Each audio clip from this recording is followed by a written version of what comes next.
Sobre como conversar com um sectário, né? Como estabelecer o diálogo com alguém que saiu da religião cristã, claro, na nossa perspectiva, porque na cabeça da pessoa ela está na religião cristã.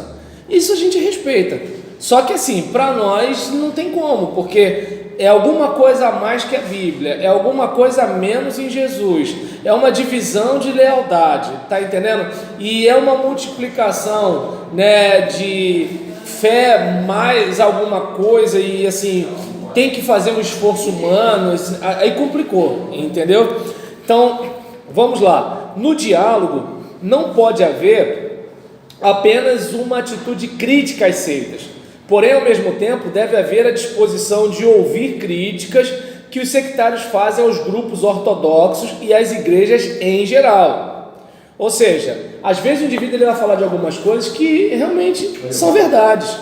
Por exemplo, se uma pessoa testemunha de Jeová, que toda semana está de porta em porta, falar da nossa acomodação, eu abaixo a cabeça e dou a orelha para puxar, porque não está mentindo, né? E aí nisso, o diálogo deve ser em torno de Deus e como Ele se relaciona conosco, sobre a culpa das pessoas e como se livrar dela, sobre Jesus Cristo e a salvação, sobre o simbolismo de alguns rituais e sua aplicabilidade no meio social real, sobre problemas físicos e emocionais das pessoas e como ajudá-las, sobre profecias e promessas já cumpridas, sobre as verdades da palavra de Deus.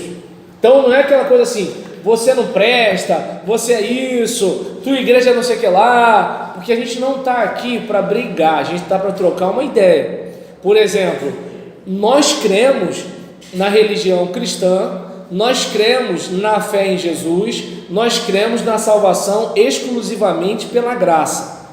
Isso faz sentido para nós, para essa pessoa não faz. Então a gente vai o quê? Dar a razão da nossa fé. Só, porque se a gente precisa esculachar, zombar, caçoar, ridicularizar, aí complica, porque aí a gente já está deixando de imitar Jesus, né? Então, vamos lá, uma das estratégias são 7 perguntas que deverão ser feitas a fim de que o cristão conheça melhor o sectário e exponha suas convicções cristãs. Pergunta número 1. Você baseia os seus ensinamentos em outras revelações ou escritos sagrados além da Bíblia? Entendeu? Então assim, você baseia os seus ensinamentos em outras revelações ou ensinos além da Bíblia? É uma coisa para se pensar. Não, só a Bíblia, beleza. Os outros escritos são para elucidar, para entender e tal. Ah, então você pode discordar deles, né? Se não pode discordar deles, então é um escrito sagrado como a Bíblia para você. É como, por exemplo, a Igreja Batista tem a editora Convicção. O fato de estar na editora Convicção não significa que a gente não vai discordar do autor do livro. Agora eu pergunto, será que o leitor da Sociedade Torre de Vigia, das Testemunhas de Jeová, quando lê os comentários que essas obras fazem da Bíblia, ele também lê igual a gente, criticando e questionando, ou ele lê como assim, não posso criticar, nem eu tenho que aceitar, né? Pergunta número 2, é sua missão fundamental pregar o Evangelho de Jesus Cristo? O trabalho principal que você tem, de acordo com a sua fé dita cristã, é pregar o Evangelho de Jesus Cristo? Aí de repente, até no nosso próprio ambiente, se tem alguma outra coisa principal, tem alguma coisa errada. Tudo bem, vamos ajudar o pessoal, vamos erradicar a pobreza, vamos ajudar a fazer obra social, vamos seguir lá, mas qual é a missão principal? 3. Você crê que o Senhor Jesus é o Messias, o Cristo, o ungido de Deus, que veio em carne para nos libertar dos nossos pecados, como está em 1 de João, capítulo 4, versículos de 1 a 3? 4. Você acredita que o sangue derramado pelo Salvador Jesus Cristo é a única base pela qual obterá o perdão dos seus pecados, segundo Romanos 3, versículos 24 e 25. 4. Você crê que o Senhor Jesus ressuscitou dentre os mortos? Foi 5 essa agora, perdão. 6. Você crê pessoalmente em Jesus Cristo como seu Redentor e Senhor, de acordo com João 3,18?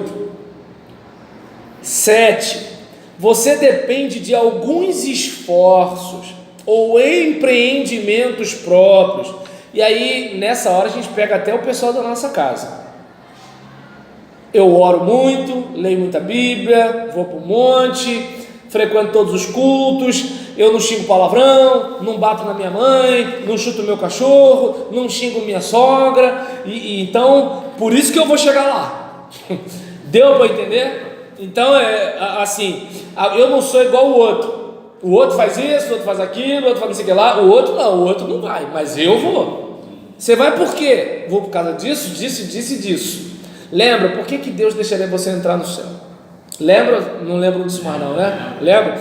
E aí nesse caso, né? Então, você depende de alguns esforços ou empreendimentos próprios para a sua salvação, ou sua fé está firmada exclusivamente na graça de Deus revelada em Jesus Cristo, que está lá em Efésios capítulo 2, versículos de 1 a 10.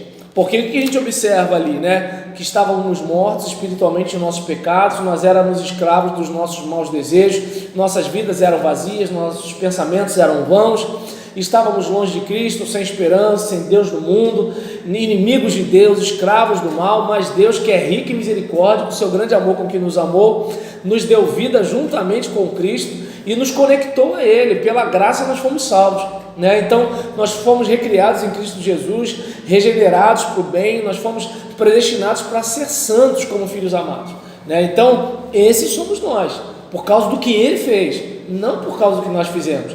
Nós simplesmente é o seguinte: eu estou me afogando, Lucinda joga a corda, o que eu faço? Seguro na corda e ela me puxa. Eu não tenho mérito nenhum, o mérito é dela. Se ela não jogasse a corda, eu ia continuar sendo arrastado.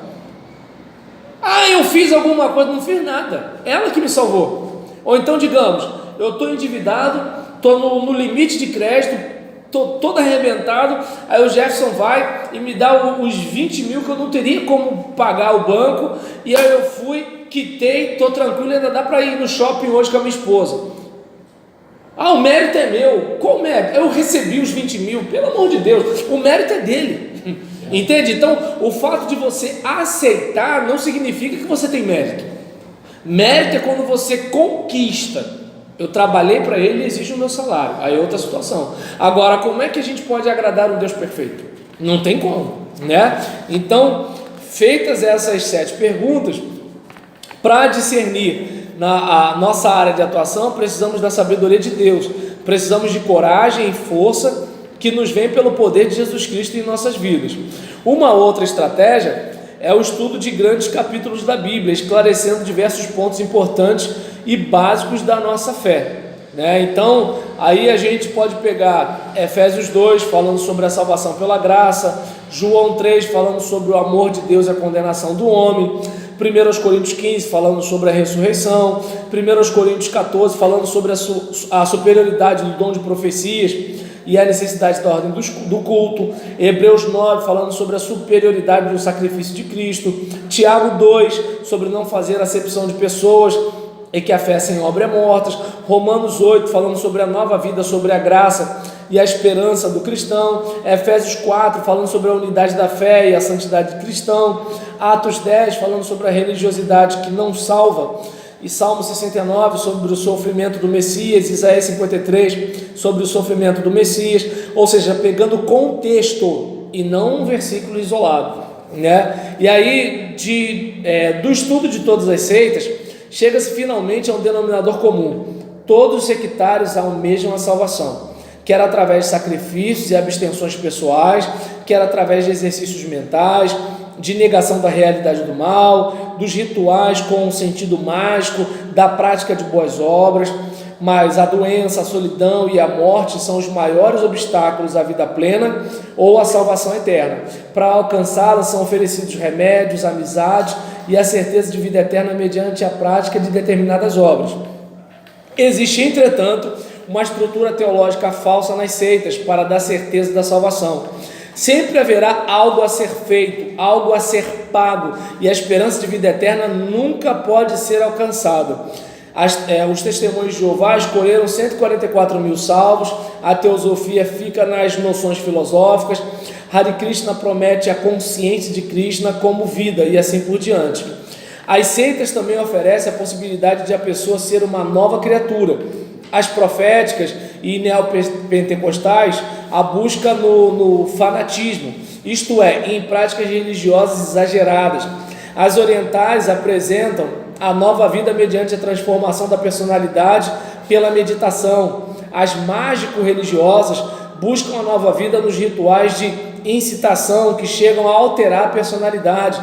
As espiritualistas buscam a nova vida no conhecimento do além-túmulo, nas reencarnações e nas boas obras.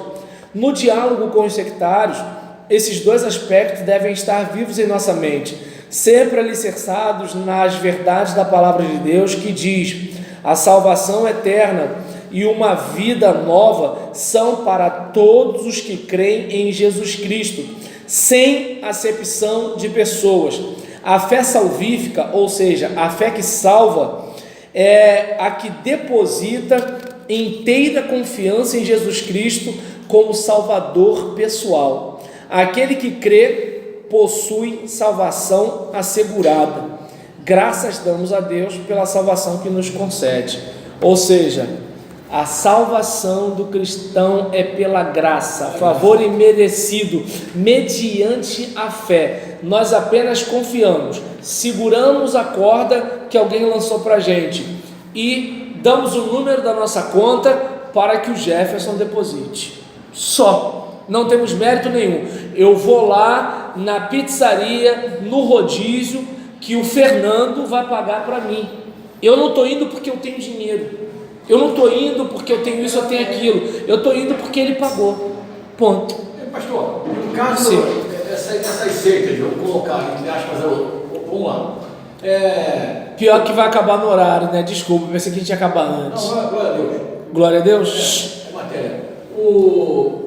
O que eles temem ou creem realmente que se chama Deus, ou é um Deus, pode ser fictício? Sim, existe um teólogo que não é muito querido pelos ortodoxos. Então, existe um teólogo que não é muito querido pelos ortodoxos, chamado Paul Tillich, que ele fala que Deus é símbolo de Deus. Vou explicar, calma. Calma. Aí o que acontece? É que é o seguinte, Deus, ele é alguém além da nossa compreensão, além da nossa capacidade, ele não cabe na nossa cabeça, alguém que atua na nossa vida, que se manifesta na nossa vida, mas a gente tenta, por meio da razão, explicar e entender. Então, o que acontece? De certa forma, existe Deus tal qual ele é, e existe Deus que cabe na nossa compreensão. Está claro onde eu quero chegar? Ou seja, Deus é Deus, mas a nossa compreensão vai apreender o Deus segundo a nossa compreensão. Está dando para entender? Ou não? E aí, o que acontece? Como a gente faz para se relacionar com esse Deus? Mediante as Escrituras. Porque as Escrituras, elas traduzem para o nosso conhecimento, para o nosso raciocínio, para o nosso intelecto, o entendimento de quem Deus é. Se não for pelas Escrituras, cada um vai ter o seu entendimento. É o que eles fazem lá. Só que qual é o problema? Enquanto o indivíduo fala de Deus sem as Escrituras, é o Deus segundo a concepção dele. Quando ele bota as Escrituras, chamou a gente para o debate. Deu para entender? Enquanto o camarada fala de Deus, a energia, não sei o que lá, beleza. Botou Bíblia, a Bíblia diz que é assim, assim, assim. Por exemplo, se uma pessoa que é testemunha de Jeová, que já debateu comigo, por exemplo, fala que Deus tem um corpo. Aí eu chego para a pessoa e falo assim: como assim Deus tem um corpo? Se ele tem um corpo, então ele tem limite. Ah, mas a Bíblia fala de mão de Deus, olho de Deus, pé de Deus, não sei o que lá de Deus, não sei o que, costa de Deus. Eu falo, tá. Mas Salomão, na oração da dedicação do templo, ele fala que nem os céus dos céus podem conter Deus. Aí eu pergunto, Deus cabe no céu? Aí a pessoa vai tentar responder e tal, senão, porque não é. Se ela disser que cabe, ela está desmentindo Salomão. Ela não vai bater de frente com o texto sagrado. Mas se ela disser que não cabe, aí ela vai bater de frente com a sua organização religiosa. Não sei se mudou a interpretação, mas pelo menos há algum tempo atrás, quando uma testemunha de Jeová foi à minha casa, a gente teve essa discussão. Estou tendo todo esse cuidado porque de repente mudou alguma coisa e alguém pode tentar me desmentir na internet, entendeu? Mas assim, ou seja, Deus é símbolo de Deus. Digamos, se você é um camarada Caxias, linha dura, brigão, e você é um líder espiritual, você vai transmitir isso para o teu povo. Se você entende que Deus é um bobão, né? Vamos pegar a música do Biquíni Cavadão, né? Vento, ventania, me leve para as portas do céu, para eu puxar as barbas de Deus. Que bacana, eu vou chegar lá, ai Deus! Então, se você passa essa ideia, o que vai acontecer? Teu povo vai entender que Deus é aquele camarada que chega lá, e aí, velhinho, beleza, legal, tamo junto, entende? Então, assim, daí a preocupação que a gente tem que ter, a fidelidade que a gente tem que ter na hora da pesquisa bíblica, a seriedade que tem que ter, e ainda assim, a gente vai passar a imagem de Deus segundo a nossa compreensão, entende? Então, a gente não tem como fugir dos símbolos, entende? Na minha cabeça, Deus é o quê? É Deus.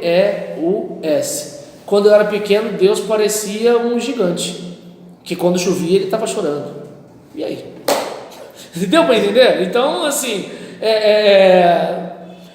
quem é Deus? Aí tem gente que vai pensar numa imagem, tem gente que vai pensar no velhinho de cabelo branco e barba branca. Então, eu não sei se dá para perceber que, assim, vamos para as Escrituras e vamos tentar pesquisar com fidelidade as Escrituras, e sempre na humildade, para a gente de repente não passar a ideia de um Deus rancinza, de um Deus brigão, de um Deus que não gosta de festa, de um Deus que quer que a gente fique sempre sofrendo, um Deus que não quer que a gente tenha alegria, né?